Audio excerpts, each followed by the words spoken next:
Well, here we are at the Trang Trang Hotel. Lovely staff. Beautiful little place.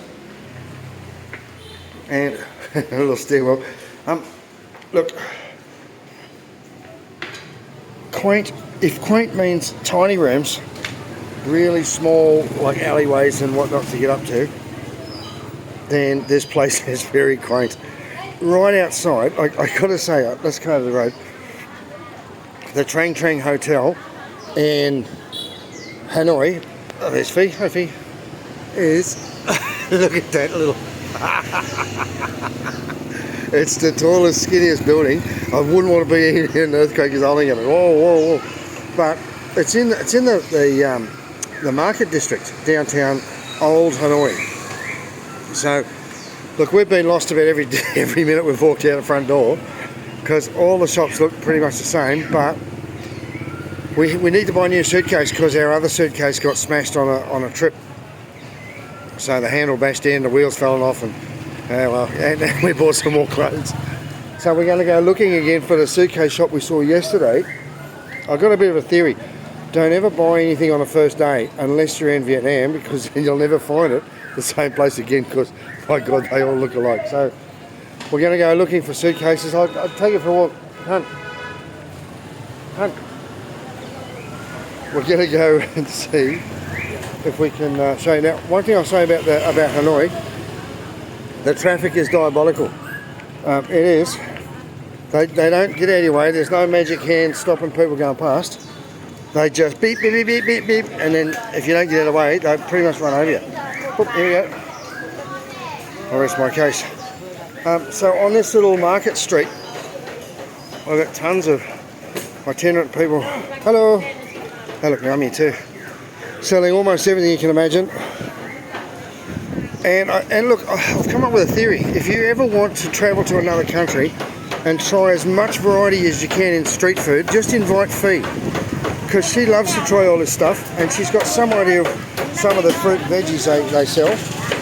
We tried, hang on, getting right over here. She tried some of these yesterday. I don't know what they are. Meats, and fruits, fishes, and oh yeah. And you never know if you're being charged the right money or not. But this is negotiating. Cherries, oh, have you? Oh, green grapes. I bet she's buying me some grapes. Honey, are you getting grapes? I love my grapes. You love grapes. Yeah. Look at this. I've got no idea what that is. And these ones are really bizarre. You peel the little cloves or the little pockets off it. It sort of comes apart like a three-dimensional garlic or something. And they're really different. Hello. This one. Yep. Chùm này à? Hay chùm to? Quay bên này được không? Còn tay nó chém đi. Google Translate, it's trying to do a good job. So you can buy almost anything on the street 2 doors away from our hotel. And look, people always ask me about the cost of things and the cost of food and whatever. Hello. So we're paying about $25 a night for that hotel room. 40? Nah. $4. 400. 400,000 dollars. Astaga, no, forget about it. This way. Oh. Hey, we're tourists, we're not idiots. So that's the Knife Man. Oh, I wish to God I knew where the Suitcase Man was, because that's where we went yesterday. I think we'll go this way. Honestly, hopelessly lost. So what our plan is today is, yesterday because of the deluge and Fee's been a little bit crook with the flu the last couple of days for being stuck out in a tropical downpour the other day in Ho Chi Minh. So, and now I'm getting a little bit of it as well. Oh look, honey, little stinky fruits. Durians, those spiky, horribly smelling fart fruit, very, very common over here. But, honey, the grapes in there, the Australian grapes, are really nice. Can't see how much they were. I think they were like $15 or something. Not 40. Here's the problem: they've got good footpaths, decent roads, reasonably, but you can't walk on a footpath because all the motorbikes. And if you walk on the roads, you get bloody run over. So I've got to say, it's a hell of a challenge to navigate your way around here. And then you find, we'll go across here. What are they doing? Someone's dividing up the veggies or the chickens. There we go. I want a box of chook. There's the chicken lady. Hello. Washing all the water spinach. And here's the end result. Look. Finger looking good. Head and all. I'll tell you, my dog would love those heads, but feet probably love them as well. And there's the chicken, all the livers. Oh,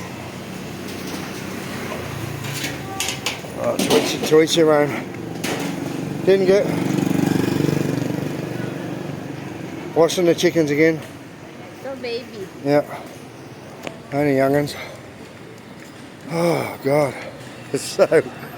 So there's Beer Street in the downtown section, which is we're just around the corner from Beer Street, and there's also another place called Train Street where you've got like a tram or a train that runs up the middle of the street. It's about 1 kilometre away. So what we're going to do is we're going to get passion fruit drink. That looks nice.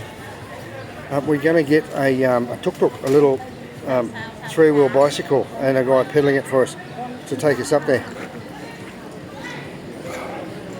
I'm not sure what she's buying now, but Your favorite food. passion fruit. Passion fruit. Yeah, look, that looks yummy. Scoops it out.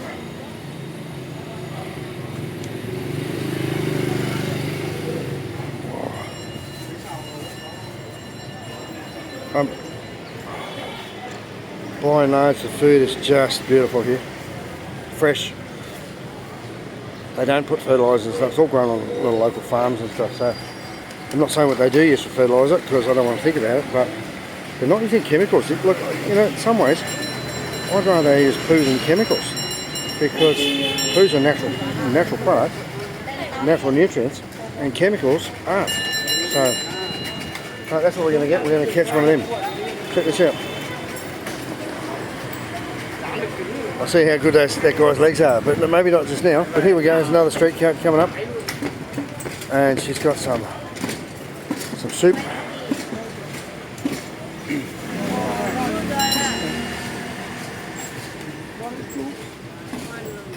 I want to see it as well. Here we go. Oh, look, I've got to say, there's hundreds of these tall little skinny hotels. Some of them many stories high, and some of them like got a house up on top and a little shop down the bottom. By and large, the price is pretty bloody reasonable, to be honest.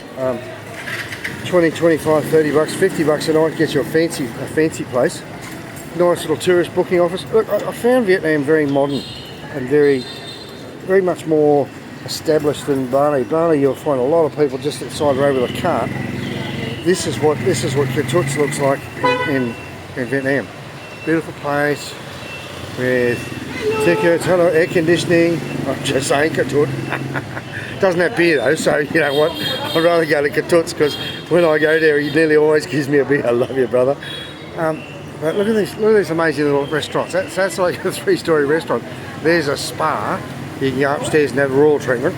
Not that royal treatment. They're not allowed over here, I don't think. The Rex Hanoi Hotel. Sounds fancy. Looks pretty nice on the outside. So we're going to go up Train Street on one of those little tuk-tuk bikes. Even registered. Wow.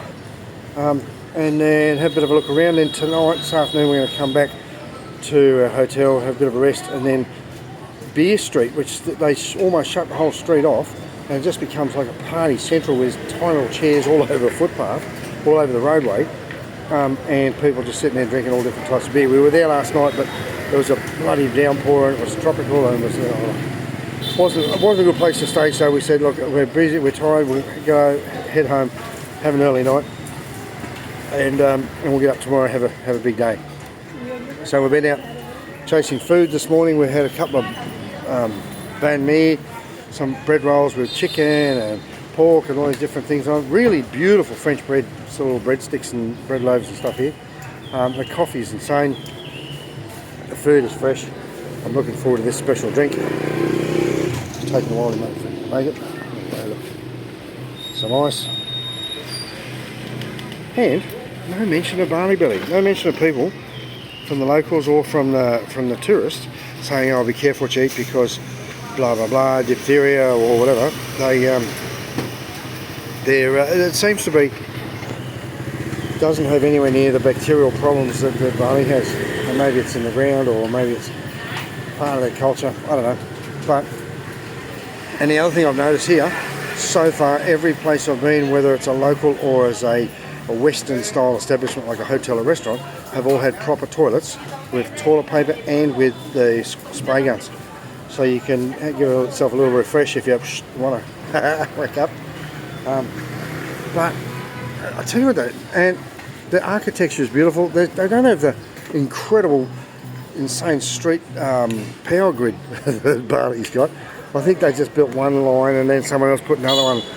But here, it seems quite more organised. There's a lot of French architecture because back at the turn of the century, the French were the most dominant race here, or they're in power. Then they kicked them out, and then they got the Chinese, and eventually the Americans turned up. So they've had a pretty complicated checkered past. We'll see how this passion fruit drink goes. Wait for you.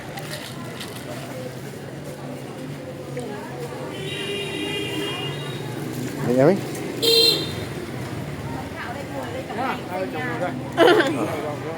Oh God, it's like eating the whole passion fruit. It's beautiful. Later. I'll tell you what's interesting for me.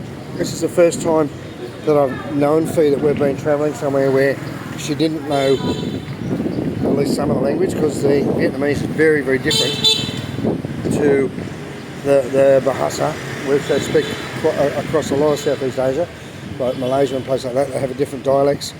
Even in Java, Sumatra and Bali are different dialects. They have a very similar language. But over here, it's completely different. And they're having a hard time understanding her, and she's having a hard time understanding them. So it's, instead of me asking her to translate everything, it's a bit different. Here's that t-shirt shop, honey. I think we're on the right street. So I tell you what, I've got to go and pick up some souvenirs for some of my mates at home. And if you didn't get a t-shirt, sorry, can only fit so many in my bag. Nice too. Look, oh, yummy. But hey, look, guys, I miss you all. Can't wait to get home. It's been good 5 or 6 days. We're heading home tomorrow morning after big night tonight, and looking forward to getting home because it has been a fair while. But let me just say, Vietnam is just beautiful. The food, the people, except until they start driving. As soon as they get behind the wheel of a car or a bike, it's and they're very rude. Other than that, they seem pretty nice. So there we go. We're going to go check this t-shirt shop out, and I'll leave you to it. See you guys.